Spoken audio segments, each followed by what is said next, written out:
Na aula de hoje vamos conversar sobre a estrutura básica do texto argumentativo. Vamos evidentemente levar em consideração o trabalho preliminar que fizemos, organizando as nossas leituras com base em aquelas fichas nas quais nós registrávamos não apenas um percurso detalhado da construção dos argumentos, como também um percurso sintético no qual destacávamos temas, problemas, hipóteses, percurso argumentativo presente naquele texto que havíamos estudado. Portanto, antes de escrevermos um texto, todo um trabalho preliminar de organização de nossa pesquisa, que pode ter diversos propósitos, ou seja, pode ser de fato uma pesquisa de longo alcance, baseada em um projeto abrangente que fazemos com o financiamento de órgãos de fomento à investigação, ou no âmbito do mestrado, do doutorado, ou mesmo da iniciação científica. Ou pode ser uma pesquisa mais circunscrita, que tem por objetivo reunir um conjunto de informações que mobilizaremos num trabalho de conclusão de uma disciplina, por exemplo. Bem, levando em conta, então, este trabalho preliminar de acúmulo de informações e de pesquisa preparatória, nós podemos, então, conversar um pouco a respeito da estrutura básica do texto argumentativo. A estrutura, ela é própria do texto dissertativo, que muitos estudantes estão familiarizados porque é parte das exigências de um número considerável de provas de ingresso ao ensino superior. Em muitas instituições, o vestibular inclui uma redação nas quais se pede que o aluno disserte sobre um certo tema. Este é o modo mais usual. E na estrutura desta dissertação, vocês devem estar acostumados, é necessária uma introdução, é necessário um desenvolvimento, é necessária uma conclusão. A estrutura básica do texto argumentativo é esta: introdução, desenvolvimento e conclusão. Mais adiante, eu vou falar sobre uma modalidade particular deste texto. Mas comecemos com esta base: introdução, desenvolvimento e conclusão. No texto argumentativo, estes três momentos da construção textual têm algumas particularidades sobre as quais é preciso conversar. A parte mais importante deste texto argumentativo é, sem dúvida, a introdução. E ela é importante não apenas porque é ela que capta a atenção do leitor e o mantém preso ao texto, por isto ela é fundamental, como um exercício que permite ou que facilita a leitura do texto, mas também ela é fundamental porque, para os textos argumentativos, a introdução condensa o argumento e o percurso que será desenvolvido mais tarde no texto. Então, aqui estamos falando de um momento crucial da escrita. Muitas pessoas dizem: eu escrevo a introdução depois de terminar o texto. Eu não recomendo. Primeiro porque isto carrega consigo a ideia de que nós escrevemos o texto todo de uma vez. Isto não é assim, nós já vimos isto, que devemos proceder. Escrever, reescrever, revisar, revisar é crucial para um texto bem acabado. A escrita exige este trabalho artesanal, demorado, é verdade, trabalhoso, é verdade, mas que pode dar um produto final que é mais eficaz, ou seja, que consegue transmitir ideias de maneira mais eficaz. Então, comecemos pela introdução à escrita. Lembrando que, provavelmente, primeira redação que vamos dar a esta introdução não será a definitiva. Bem, comecemos pela introdução, mas isto implica em saber aonde queremos chegar e como vamos fazer para chegar aonde queremos. Este percurso, este movimento argumentativo, ele deve estar explicitado na introdução. Vejamos então as partes. Primeiro, a introdução. O que a introdução deve conter? Em primeiro lugar, uma apresentação do tema do nosso texto, e uma apresentação implica em uma contextualização. Contextualização em que sentido? Bem, depende do tipo de texto e da pesquisa que estamos apresentando. Ou seja, contextualizar pode ser, não é, apresentar o lugar de certas ideias na obra de um autor ou em um texto, né, em uma obra deste autor que estamos analisando. Contextualizar pode ser situar historicamente, né, as ideias no contexto intelectual, político ou mesmo social no qual elas foram produzidas. Mas o fundamental é que, ao apresentarmos este tema da nossa pesquisa, desenhemos, apresentemos o entorno no qual ele se localiza, ou seja, o conjunto de problemas filosóficos, teóricos, históricos, sociológicos que caracterizam este problema, que permitem situá-lo, localizá-lo. Então, em primeiro lugar, a apresentação do tema do nosso texto com a sua contextualização. Em segundo lugar, o problema que organiza a nossa investigação e o nosso texto. Já conversamos sobre isto em outras oportunidades. Pesquisas se organizam em torno de problemas de investigação, mas não apenas pesquisas. Os textos que apresentam estas pesquisas também se organizam em torno de problemas de investigação que devem ser explicitados. Estes problemas devem ser relevantes. Relevantes para quem? Relevantes para uma comunidade ou relevantes para os leitores do texto. Os textos argumentativos, eles com frequência não são exercícios de autoesclarecimento. Ou seja, eles são pensados para atingir um certo público, que pode ser um público de uma pessoa, por exemplo, o professor, a professora que avalia aquele trabalho de conclusão de curso, ou pode ser uma comunidade acadêmica que recebe este texto sob a forma de um artigo acadêmico publicado em uma revista especializada, por exemplo. Enfim, o que, digamos, define a relevância do problema de investigação é sempre um público externo, não importa a sua quantidade. Bom, e a originalidade do problema? Evidentemente, é aconselhável evitar problemas banais de pesquisa, por um lado, né? Ou problemas de pesquisa sem solução. Ou seja, o que nós queremos, na verdade, não é formular apenas um problema, queremos encontrar soluções para este problema, e sobre isto falaremos daqui a pouco. Este meio termo entre aquilo que não é banal, né, e aquilo que é factível, digamos, é o que define o território sobre o qual construímos os problemas de pesquisa.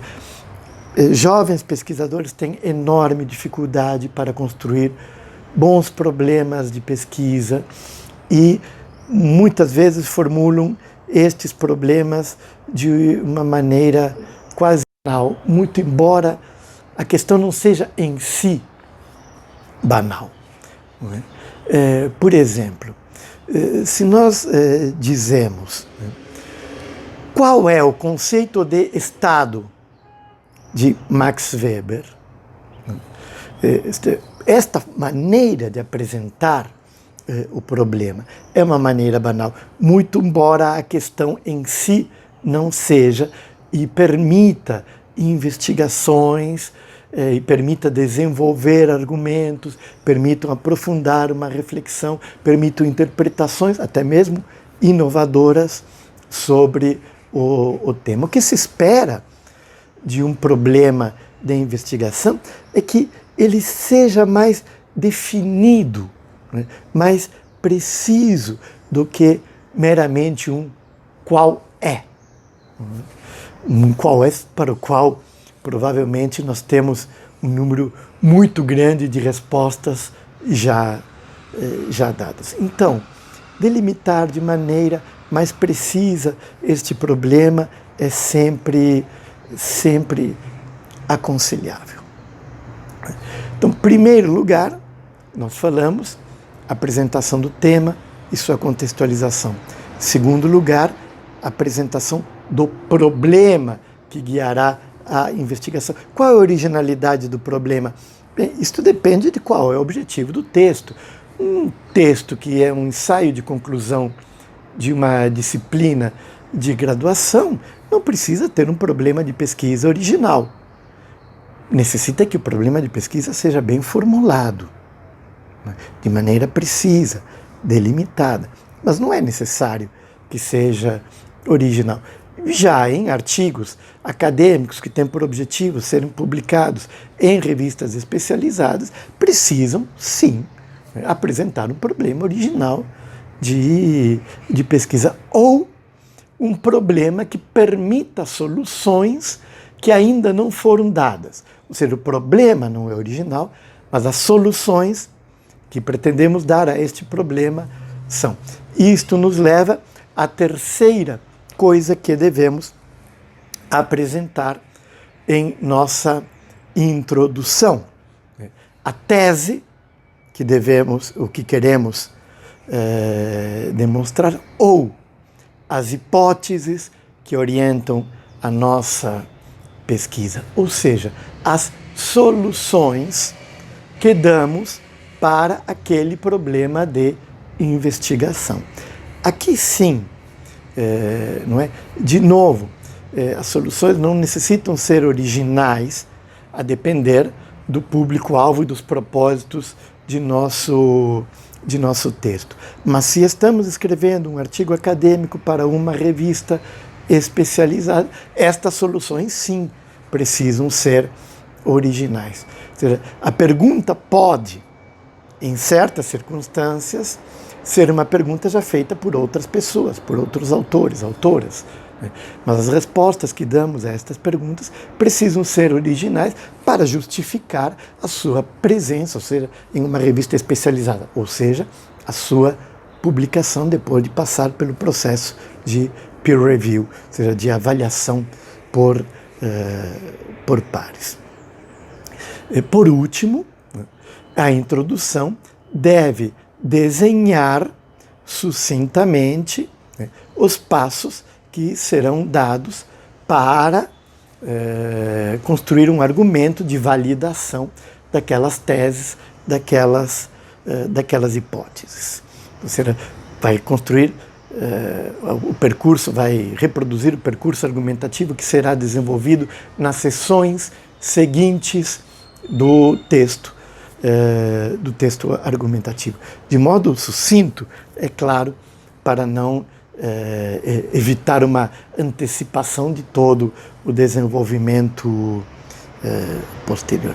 Bem, é isto o que se espera de uma introdução. Apresentação, contextualização do tema, apresentação dos problemas de pesquisa, apresentação das teses, hipóteses ou soluções que damos para aquele problema, apresentação sumária do percurso argumentativo.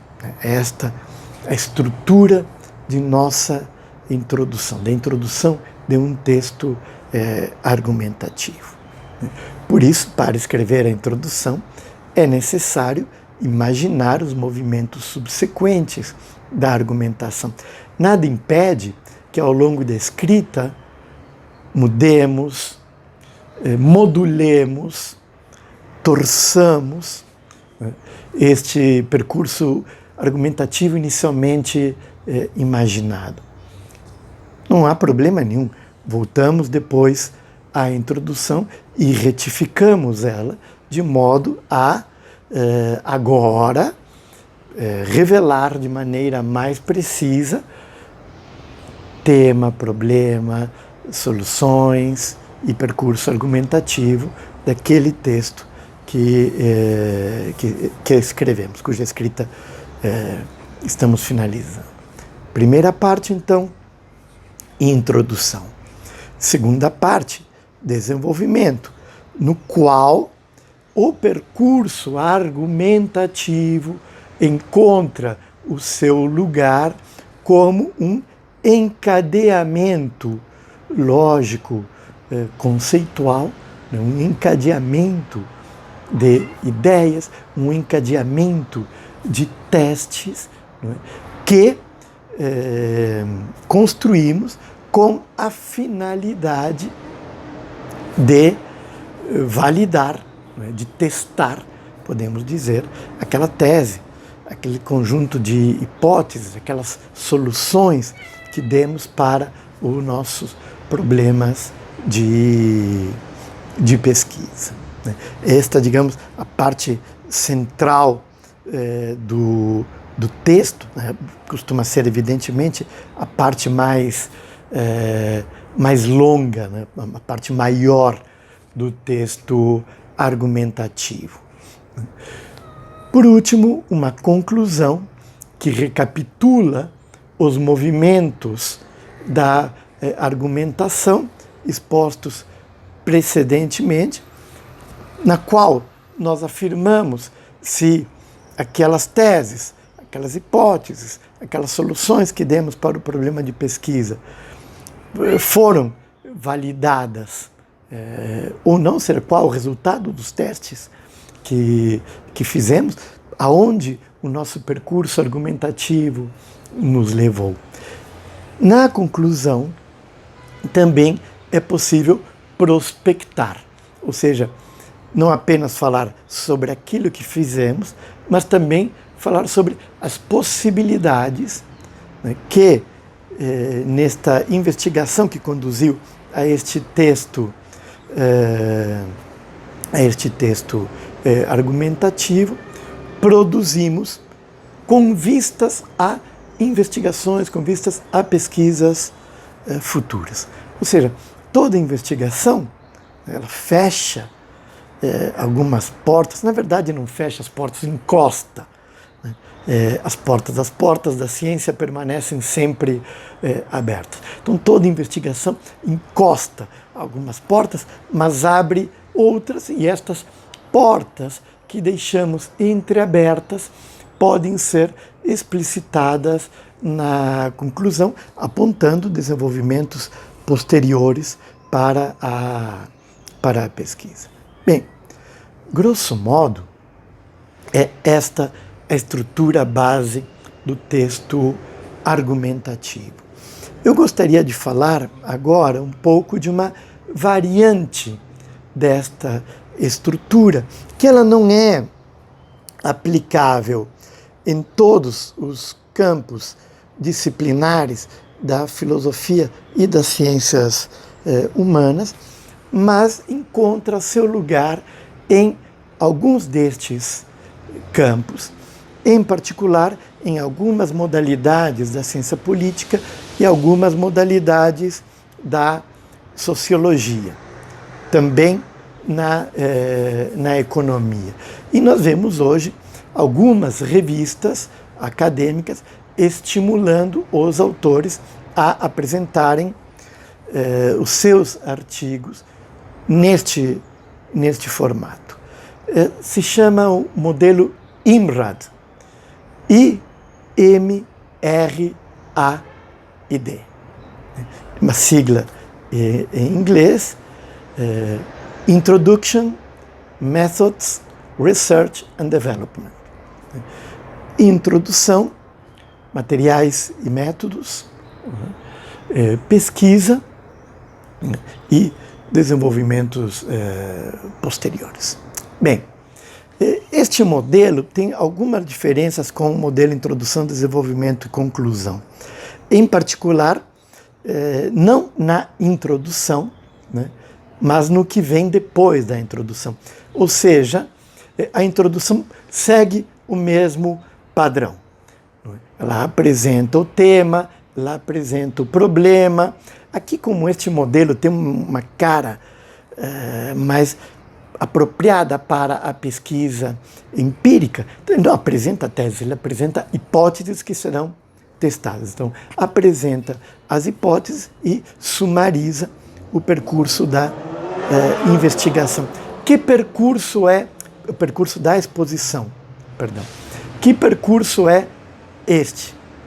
É o que vem na apresentação dos materiais e métodos da pesquisa e do desenvolvimento. Materiais e métodos. Nesta sessão, se espera que o autor, a autora, apresentem os dados que têm à sua disposição e a maneira como tratarão estes dados. Como obteve estes dados, por um lado, mas também os métodos e as técnicas de pesquisa que utilizará para estabelecer certas correlações ou realizar certos testes, não é, com este material previamente obtido. Bem, aqui os dados são dos mais variados tipos, ou seja, dados não são apenas números. Isto precisa ficar muito claro. Aqui também faço um pequeno parênteses. É grande a confusão entre métodos quantitativos e métodos qualitativos. Métodos quanti e métodos quali não resumem as possibilidades de pesquisa existentes. Pesquisa qualitativa não é uma pesquisa que não tem números, e sim pesquisa que mobiliza certas técnicas particulares que procuram revelar aspectos qualitativos da informação. Bem, feito este pequeno parênteses, voltamos. Então, estes dados podem ser dados numéricos, estes dados podem ser entrevistas dos mais variados tipos que podemos fazer, enfim, os dados e os métodos que vamos utilizar para o tratamento destes dados, certo? Bem, na parte do research, né, o R lá, a nossa pesquisa, o que nós vamos expor são os testes aos quais submetemos as nossas hipóteses a partir daqueles dados e a partir daqueles métodos previamente anunciados. Se a nossa pesquisa tem gráficos, tabelas, enfim, ilustrações, diagramas, geralmente nesta parte do artigo que entram. Não entram na introdução, isso precisa ser evitado, né? E muito menos na parte de materiais e métodos. E, por último, os desenvolvimentos nos quais nós mostramos as portas que ficaram abertas, né? E como a nossa pesquisa pode iluminar certos desdobramentos posteriores na investigação. Ou seja, de que medida a nossa pesquisa abriu portas e que caminhos, né, ela sinaliza para que possamos passar por estas portas. Como eu disse, este modelo IMRAD, ele é uma variante do texto argumentativo que é mais apropriada para certos campos disciplinares. De toda maneira, eu creio que pode ser interessante na medida em que linguagens científicas podem ser traduzidas uma na outra, imaginar as formas como certas exposições baseadas em uma estrutura básica do texto argumentativo, introdução, desenvolvimento e conclusão, poderiam ser traduzidas para uma outra forma expositiva baseada neste modelo Infra. Como exercício da escrita acadêmica, eu acho que é um exercício válido e que nos permite, nos dá um maior domínio sobre aquilo que estamos escrevendo. Mas a opção, mais uma vez, entre um modelo ou a sua variante, depende muito dos objetivos do texto, do contexto da sua produção, do campo disciplinar no qual ele está inserido.